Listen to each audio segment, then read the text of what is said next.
I don't know about you, but I absolutely love bread of every kind.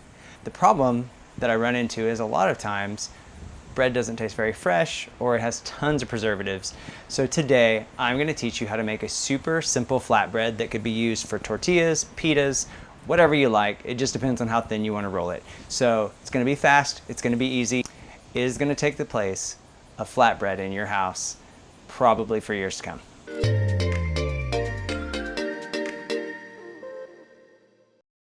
Hey, welcome to The Plant Adventure, and my name is Chris Pratt, and I started this channel to help people incorporate more healthy foods into their diet. We share really easy recipes, and also we travel around the world talking about great plant-based foods and restaurants for you to experience. So thanks for joining me today. Make sure that you like and subscribe so that way every time that I release new content, you get notified. Okay, so to get things started, we are going to start with about 2 cups or so of flour of your choice. I'm using a white wheat flour. I like wheat or white wheat best just because it's more nutritionally dense.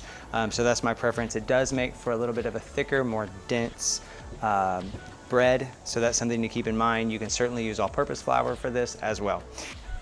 Okay, so then we're gonna add just a few pinches of salt. I prefer Himalayan pink salt because it is so packed with nutrients. It has 84 different trace minerals, which I think really is nice to help you get the minerals that you need throughout your day. So we're just gonna give that a quick little stir, kind of mix it up. You can sift this if you want. I don't think there's necessarily a need to because it's kind of a hearty rustic bread. All right, and then from there, we're gonna use about 2 tablespoons of extra virgin olive oil. Okay, and you know, with this recipe, it doesn't have to be exactly to a science. You don't have to measure everything perfectly.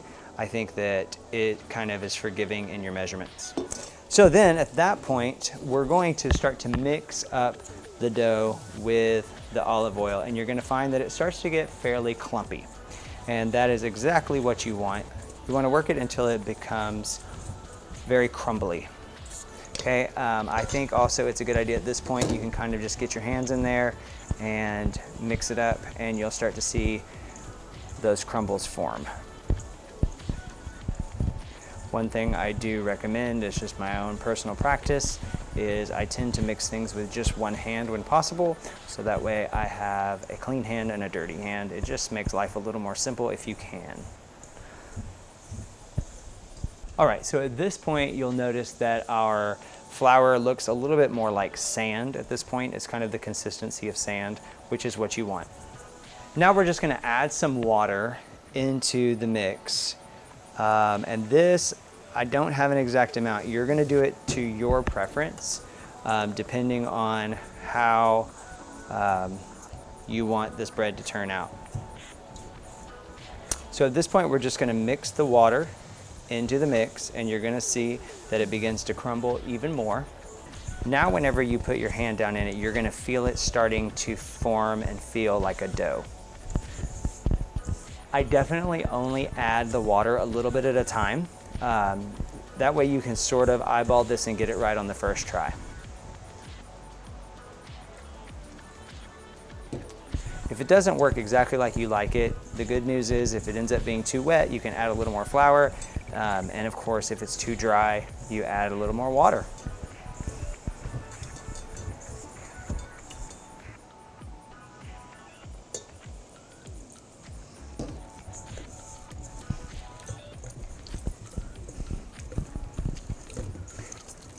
Now, at this point, when I add that water in, it starts to feel kind of squishy, and you almost feel like, oh no, I think I put too much water. Again, if you did, you can always add a little more flour. It's not a big deal, but what you're gonna find is as you start to work it out, that by the time you move the water throughout the dough, it's actually gonna absorb that water and it won't feel as sticky. You just kinda gotta work with it for a few minutes. So if you feel like the dough is getting to be a fairly good consistency, which I feel like mine is, but it's rather sticky, I always add a little more olive oil. Because at the end of this dough, what you want is something that doesn't stick to your hands, but that's moldable.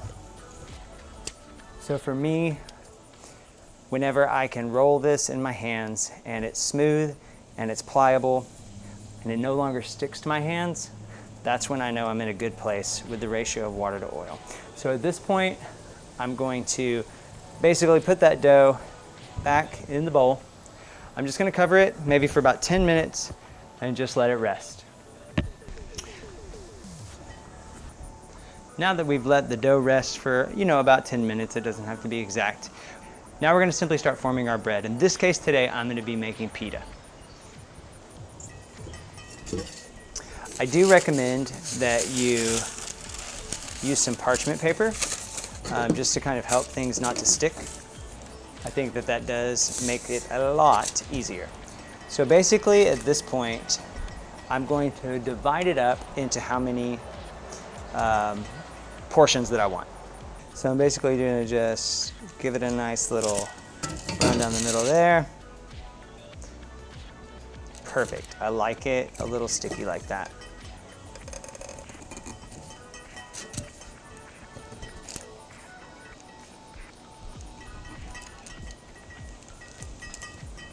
So basically, you'll have to give a determination of how big you want or how thick you want each piece to be. For me, since I'm making pita, I do want this to be a little bit thicker. So I'm gonna roll it into basically 8 portions. Now at this point, I'm just gonna take them one at a time and I'm just gonna roll them out until they get the thickness that I want.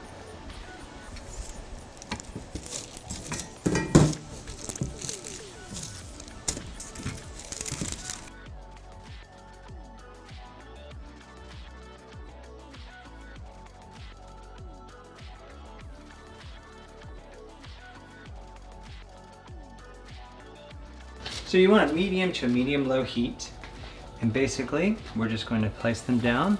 As they start to cook, you'll start to see air bubbles start to form. You're going to let it cook on each side for about 1 to 2 minutes.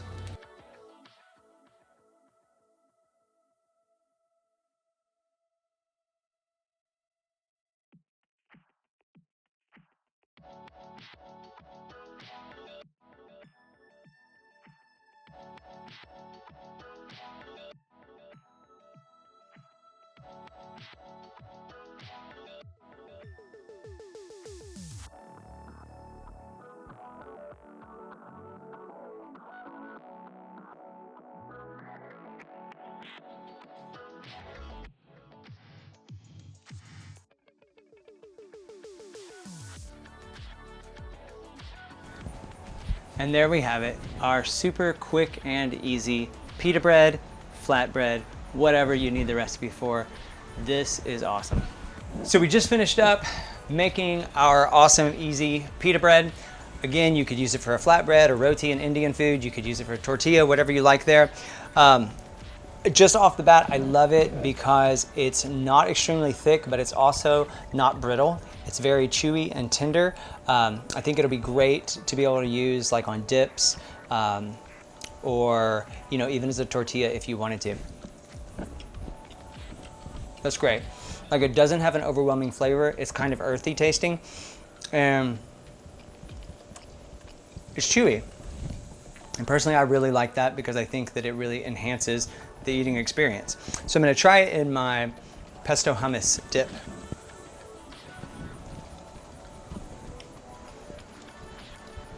Wow. Okay, this pita bread is the perfect complement to a hummus because it doesn't have overwhelming flavor. It's more of a texture thing. So that way it really enhances whatever you're dipping it into. So I really hope that you enjoy this. If you try it and you like it, or even if you don't, leave it in the comments below. Maybe you have another recipe for pita bread that you think works better. I would love to hear from you. Also, if you haven't already checked out my video on the pesto hummus, I encourage you to check out above, below. Make sure you watch that video because that hummus is really awesome. So if you haven't already, make sure you like and subscribe so that way you can keep up with all the content that we put out here on The Planet Adventure. Thanks for watching, and as always, eat plants and enjoy the journey.